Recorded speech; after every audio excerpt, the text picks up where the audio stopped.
నమస్తే అండి. Welcome to ముచ్చటైన మాట. మరి ఈరోజు ముచ్చట ఏంటి అంటే,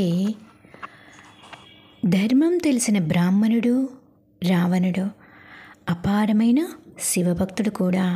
అయినా కూడా పరకాంతల యందు పరుల సొమ్మునందు తనకున్న వాంఛను చంపుకోలేకపోయాడు. చివరకు రాముని ఒక్క బాణంతో 10 తలలు కూలి మట్టిలో కలిసిపోయాడు.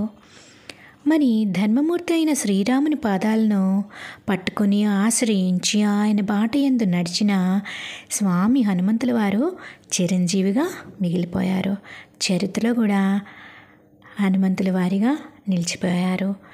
అంటే మనకి ఇక్కడ దీన్ని బట్టి అర్థమైంది ఏంటంటే, జీవితంలో ఏదైనా సాధించాలి అని అనుకున్నప్పుడు దేన్ని పట్టుకోవాలి, దేన్ని విడిచిపెట్టాలి అని సరి అయిన మార్గాన్ని మనం తెలుసుకోవాలి.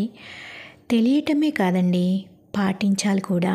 అప్పుడే మనం మంచి ఫలితాన్ని పొందుతాము, మంచి నడవడిక నేర్చుకుంటాము. Thank you. Keep watching and please subscribe ముచ్చటైన మాట.